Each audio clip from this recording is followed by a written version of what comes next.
সকালে ঘুম ভাঙতেই দেখি তামজিদা আমার বুকের ওপর মাথা দিয়ে ঘুমিয়ে আছে, আর কারোর শরীরে একটা সুতো পর্যন্ত নেই। আমি একটু নড়ে উঠতেই, কি মহারাজা, ঘুম ভাঙলো তাহলে? হুম, এবার ওঠো তো, ফ্রেশ হতে হবে। না, আরেকবার প্লিজ। এখন হবে না গো। তোমার কথাই হবে নাকি? আমি যা বলবো তাই।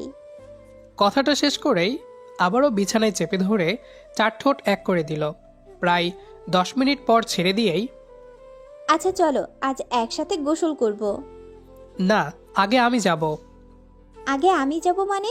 আমি বলছি দুইজন একসাথে যাওয়ার কথা। তারপর আর কি, তামজিদার জোরাজোরিতে নিজেকে হার মেনে নিতেই হলো।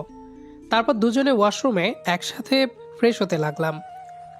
আপনাদের আর কি নতুন করে পরিচয় দিব, আমি শাহরিয়ার শাওন, আর যার সাথে কথা বলছিলাম সে আমার একমাত্র বউ তামজিদা। আর গত ভিডিওতে আমাদের পরিচয় খুব সুন্দরভাবে দেওয়া আছে। দুজনে ফ্রেশ হয়ে একসাথে রেডি হয়ে নিচে নেমে আসতেই, কই যাও তোমরা? আগে তো খাবারটা খেয়ে নাও। আসলে আম্মু, অফিসে যাচ্ছিলাম। আজকে অফিসে যেতে হবে না, আজকে তোমরা কোথাও গিয়ে ঘুরে আসো। না মা, আজকে একটা জরুরি মিটিং আছে, মিটিং শেষ করে দুজনে ঘুরতে যাব। তারপর খাওয়া দাওয়া শেষ করে দুজনে অফিসের উদ্দেশ্যে রওনা হলাম। তবে মজার ব্যাপার এই যে এত কিছু হয়ে গেল তা অফিসের কেউই জানতেই পারে না। অফিসে এসে আমি আমার মতো করে ডেস্কে বসে কাজ করতে লাগলাম। কিছুক্ষণ পর পিয়ন এসে বলে গেল আমাকে নাকি ম্যাডাম ডাকছে। তাই দেরি না করে তামজিদার ডেস্কে নক না করেই ঢুকে পড়লাম। এভাবে কেবিনে ঢুকতেই, আপনার সাহস তো কম নয়, বিনা অনুমতিতে আমার ক্যাবিনে ঢোকার সাহস আপনাকে কে দিল? নেক্সট টাইম যেন এইরকম আর না হয়, মনে থাকে যেন। আর শুনুন, কালকে যে একটা ফাইল কমপ্লিট করতে দিয়েছি, তার কি খবর? তুমি আমার সাথে এমন করছো কেন? কি হয়েছে তোমার? আর তুমি তো জানো আমি কি কারণে ফাইল কমপ্লিট করতে পারিনি। Shut up! কোন সাহসে আপনি আমাকে তুমি করে বলছেন? আমি আপনার বস, কথাটা আপনি ভুলে যাবেন না। সরি বলে মন খারাপ করে চলে আসতে যাব, ঠিক সেই সময়, দাঁড়ান, আমি আপনাকে যেতে বলেছি, আপনি কোথায় যাচ্ছেন? ম্যাম, আপনার ফাইলটা কমপ্লিট করতে যাচ্ছি। তার আগে আমাকে আপনার গান শোনাতে হবে, আপনি কি ভুলে গেছেন? গতকালের মতো আজকেও একটা গান শুনিয়ে চলে আসছি কেবিন থেকে। তারপর কিছুক্ষণ পর ফাইলটা রেডি করে দিয়ে আসতে যাব, সেই সময়, কোথায় যাচ্ছেন? কাজটা বুঝে যান, নইলে মিটিং রুমে গিয়ে উপস্থাপন করবেন কিভাবে? বুঝতে পারলাম মিটিং রুমে আমাকেই সব কিছু করতে হবে। তারপর কাজটা বুঝে মিটিং রুমে যেতে হলো। তারপর মিটিং শেষ করে লাঞ্চ টাইমে নিজের ডেস্কে এসে বসে আছি, তখন একটা মেয়ে এসে হাত বাড়িয়ে দিয়ে, হাই, আমি তানিয়া। হ্যালো, আমি শাওন।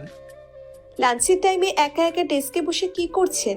লাঞ্চ করবেন না? চলুন আজ একসাথে লাঞ্চ করতে যাব। না, আপনি যান, আমি যাব না। তা বললে কি করে হয়, চলুন তো। এসব বলে হাত ধরে টানাটানি করছে।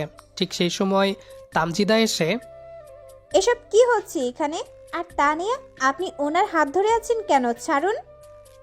সরি ম্যাম, আসলে উনি লাঞ্চ টাইমে একা একা বসে আছেন লাঞ্চ করা বাদ দিয়ে, তাই লাঞ্চ করার জন্য ডাকছিলাম আর কি। হয়েছে, কৈফিয়ত শুনতে চাইনি আমি। আপনি আপনার কাজে যান, আর শাওনের পাশে যেন আপনাকে না দেখি। বলে তামজিদা আমার হাত ধরে টানতে টানতে নিয়ে এসে গাড়িতে বসতে বলেই নিজে গাড়িতে উঠে বসে। কিন্তু আমি গাড়িতে না উঠে অফিসে এসে আমার ব্যাগ নিয়ে বাইরে আসতেই তামজিদা, কই গেছিলি? আসলে ম্যাম, ব্যাগটা ডেস্কে ফেলে আসছিলাম, তাই ব্যাগ নিয়ে আসতে গিয়েছিলাম। এখানে আমাকে ম্যাম বলতে হবে না। কোনো কথা না বলে চুপচাপ গাড়ির ড্রাইভিং সিটে উঠে বসতেই তামজিদাও গাড়িতে উঠে বসলো। তারপর চুপচাপ গাড়িটা বাসার দিকে নিয়ে যেতেই, বাসায় না, নদীর পাড়ে যাব, ওইদিকে চল। কোনো কথা না বলে গাড়িটা নদীর পাড়ের দিকে ঘুরিয়ে নিলাম। কিছুক্ষণ পর নদীর পাড়ে চলে আসি। গাড়িটা রেখে বের হয়ে নদীর পাড়ে একটা জায়গায় বসতেই তামজিদাও আমার পাশে এসে বসে পড়ে, বলতে থাকে, সরি কলিজা, আসলে অফিসে আমার ওইরকম ব্যবহার করা একদম উচিত হয়নি। আর হবে না, প্লিজ আমাকে এবারের মতো মাফ করে দাও। ঠিক আছে, মাফ করে দিলাম। তবে আমি যেন আর তোমাকে ওই মেয়ের আশেপাশে না দেখি। আচ্ছা। তারপর দুজনে বিকেল পর্যন্ত নদীর পাড়ে থেকে রেস্টুরেন্টে চলে এলাম। রেস্টুরেন্টে খাওয়া দাওয়া শেষ করে বাসায় চলে এলাম। বাসায় এসে একা একা ভালো না লাগায় ছাদে এসে বসে আছি। কিছুক্ষণ পর সন্ধ্যা হতেই তামজিদা এসে, ওই কলিজা, তুমি এখানে একা একা বসে আছো আর আমি তোমাকে কখন থেকে ফোন দিচ্ছি, ধরছো না কেন? আমি তো ফোন রুমে রেখে আসছি গো। কখন থেকে আমি আমার সোনা পাখিটার মিষ্টি খাই না, অনেক ক্ষুধা লাগছে যে। তো খাবার খাও, যাও। এটা ওই ক্ষুধা না। তাহলে এটা। আর বলতে না দিয়ে 4 ঠোঁট এক করে দিল। প্রায় 10 মিনিট পর ছেড়ে দিয়ে, ইস, প্রাণটা আবার ফিরে এলো। আচ্ছা। হুম। তারপর দুজনকে জড়িয়ে ধরে বলতে লাগলাম, ওই কলিজা, একটা গান শোনাও না। না, আজ আমি গান শোনাবো না। আমি তো সবসময় গান শোনাই, আজ তুমি গান শোনাবা। না। তা বললে হবে না। আজ এই মুহূর্তে আর এক্ষুনি তোমাকে গান বলতে হবে, আমি শুনতে চেয়েছি বলে। তারপর শাওনের অনেক জোরাজুরিতে গান ধরতে রাজি হলাম, তবে আমার সাথে সাথে শাওনকেও গাইতে হবে। চলো বসা যাক, দুজনে কোথায় মনের ঘর বানিয়ে। কথা বলা যাক, তুমি আমি এতটা ভেবেছি জানিয়ে। কথা শোনা যাক মনে মনে, আর কি হবে সব লুকিয়ে। শুধু বলা যাক, কোনো ভুল করিনি তোমার হৃদয়ে এঁকে। তারপর গান শেষ করে দুজনে হাতে হাত রেখে চাঁদ দেখতেছি। ঠিক সেই সময় আমার ফোন বেজে উঠল। স্ক্রিনে তাকিয়ে দেখি আম্মু ফোন দিয়েছে। ফোন ধরতেই তাড়াতাড়ি নিচে খেতে যাওয়ার জন্য বলল। আম্মু কি বলল? খাওয়ার জন্য নিচে ডাকছে। আর কিছুক্ষণ থাকি না এভাবে। আজ না অন্য কোনো দিন, আজকে তাড়াতাড়ি খাওয়া দাওয়া করে তোমার আর আমার মাঝে আজকে খেলা হবে। কিসের খেলা হবে? টি-20 ম্যাচ, যেখানে তোমার আর আমার খাট ভাঙার লড়াই হবে। ইস, তোমার মুখে কি কিচ্ছু আটকায় না? কেন কেন? সবাই শুনছে তো। তারপর দুইজনে নিচে গিয়ে খাবার খেয়ে রুমে চলে এলাম। আজ একটু বেশি খাওয়া হয়ে গিয়েছে, বুঝতেই তো পারছেন। জামাই আদর পাচ্ছি নতুন নতুন। কিছুক্ষণ পর তামজিদা কোকের বোতল একটা হাতে করে রুমে আসতেই হাত থেকে কোকের বোতল নিয়ে সব একাই খেয়ে নিব তার আগেই তামজিদা আমার কাছ থেকে নিয়ে, ওই ওই, আমার জন্যও তো একটু রাখো। আমার অনেক ভালো লাগছে, আর দাও, আজকে সব খেয়ে নিব। না, আর খাওয়া যাবে না বলেই বোতল শেষ করতেই, আমি আরও খাবো কোক। আরে বোকা, ওইটা কোক না তো, এইটা তো বিশেষ পানি। এই জন্য কি আমার মাথা এমন করতেছে? এখন আমার কাছে আসো জান। কেন? আজকে লড়াই করতে হবে না? তামজিদার কাছে যেতেই আমাকে এক টান দিয়ে তামজিদার ওপরে চেপে ধরতেই আমি 4 ঠোঁট এক করে দিলাম। প্রায় 10 মিনিট পর ছেড়ে দিতেই দেখি তামজিদা পাগলের মতো আমার ঠোঁট জোড়াকে রাবারের মতো টেনে টেনে খেতে শুরু করেছে। অবস্থা খারাপ দেখে তাড়াতাড়ি তামজিদাকে নিয়ে সুখের রাজ্যে ডুব দিয়ে দিলাম। পরের দিন সকাল হতেই, ওই জান, ওঠো না। এখন উঠতে মন চাইতেছে না। একবার চোখটা খুলে দেখো তো আগে। কেন, কি হয়েছে? চোখ খুলো তো আগে। চোখ খুলতেই দেখি আমি তামজিদার বুকের মাঝে মাথায় রেখে শুয়ে আছি। তাকে নিজের মাঝে এমনভাবে জড়িয়ে রেখে আছি যেন ছেড়ে দিলেই পালিয়ে যাবে। তবে কারো শরীরে কাপড় না থাকায় দুজনেই লজ্জা পেয়ে দুজনকে ছেড়ে দিয়ে বিছানার চাদর জড়িয়ে নেই। তারপর ওয়াশরুমে একজন ঢুকতেই, ওই কুত্তা, একা একা গেলি কেন? দরজা খোল বলছি। না, আমি দরজা খুলতে পারবো না। দরজা না খুললে আজ সারাদিন ওইখানেই থাক। বাথরুমে তো ঢুকেই পড়েছি, কিন্তু মনের ভুলে কাপড় আনতে ভুলে গেছি। তাই আবার তামজিদা বলে ডাক দিতেই, কি হয়েছে গো কলিজা? কাপড়গুলো দিবে গো জান। আমাকে ভিতরে ঢুকতে দিলে দিব।